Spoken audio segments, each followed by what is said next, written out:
Alright, so we have another Purge movie to talk about. I wasn't asking for it, and I didn't want to go see it, but then I saw the trailer.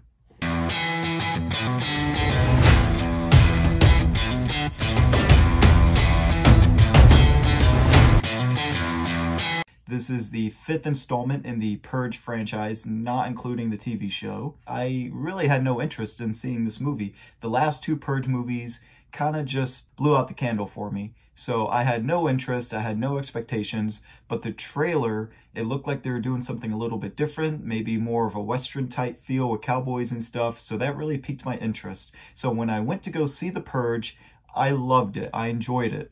I'm probably going to go see it again before it leaves theaters.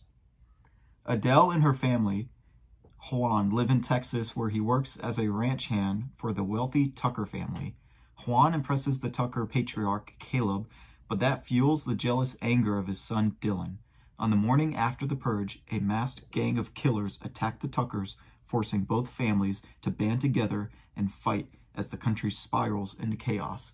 So yeah, that's a pretty good synopsis, but what the real meat and hook of this movie is, that it did not mention in there, is the country does not want to stop purging. The purge happens for 12 hours, 1 day a year, but what if, when those alarms go off after 12 hours, people did not want to stop purging, they kept going?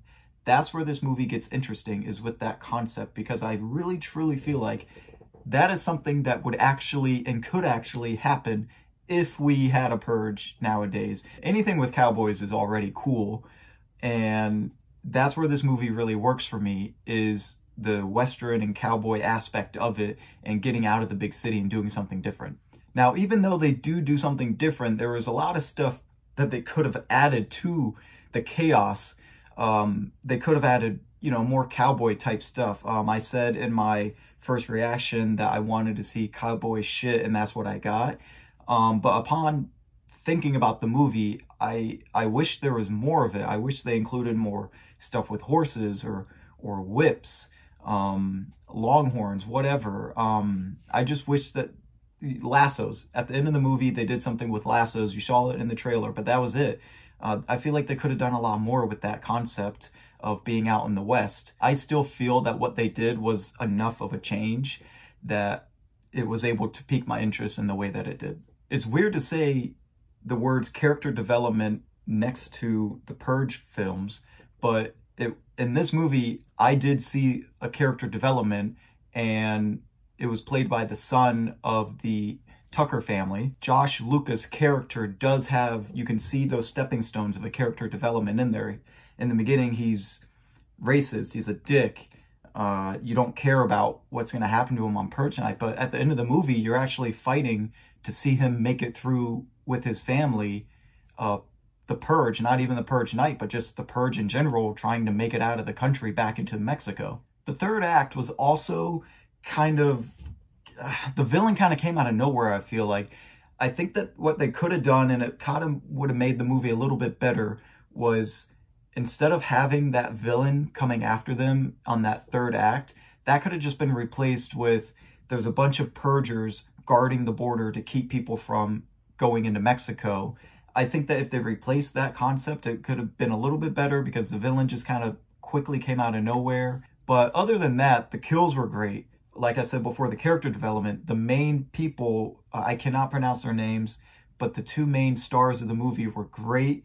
There was a lot of things that showed promise in this movie that, even though it's not my favorite Purge film, which I'll get to in a second because I'm going to rank them really quick, I do really enjoy this. I will probably end up seeing it again, and this is one that I can probably see myself buying. Now, I'm going to give you my quick ranking of the 5 Purge films, from worst to first. The worst one, in my opinion, is the first Purge. That is the one that I was already over the franchise because of election year, but that is the one that kind of did the nail in the coffin a little bit. Now, I did just mention election year, so number 4 is going to be the Purge election year. Number 3 is going to be the first Purge.